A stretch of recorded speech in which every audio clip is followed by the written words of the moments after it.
Hi, my name is Kylie Blumson and I'm here to present my typography assignment for the Typeface Design and Development Bell Centennial. As you can see here from the front cover, I have titled this work Ink My Gaps, and I'll explain a little bit further what that means and why I came to use that title. So Bell Centennial is a typeface that was created in the 70s, and it was basically produced as a result of a need or a requirement in the printing industry due to technological change. So we have had the design primarily based around the fact that it was to be printing telephone books, which is where the yellow colour concept comes from, and for a company that was AT&T, which was a United States company that also printed the telephone books and yellow pages. So what they needed was, due to the technology changes, they need to have a font that was small enough to print, which was quite tiny, around a 6 size font, and also need to be printed on quite cheap paper, and telephone paper typically is quite thin. So they needed to ensure that they had a typeface that could be legible and easy to read with some clarity, including the fact that they didn't want the ink to be running, which is why some of the typeface characters are made the way that they are.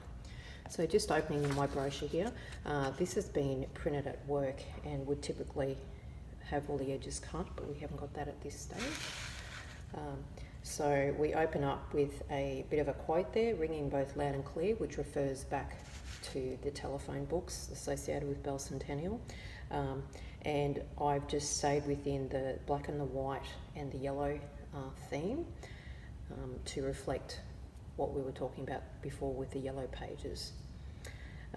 Then we've got the Bell Centennial and two of the capital characters there.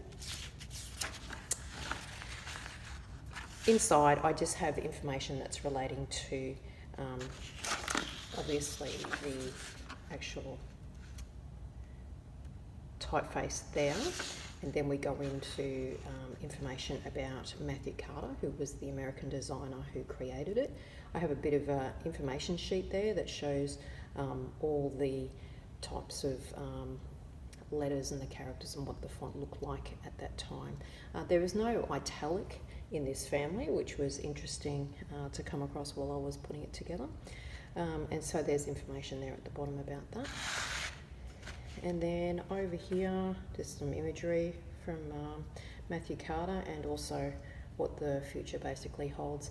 This is one of those typefaces that hasn't been used primarily in publications and magazines. It is such a bold typeface that it served its purpose at the time, and although it is still used today, it is not as familiar with, say for example, Vogue magazine.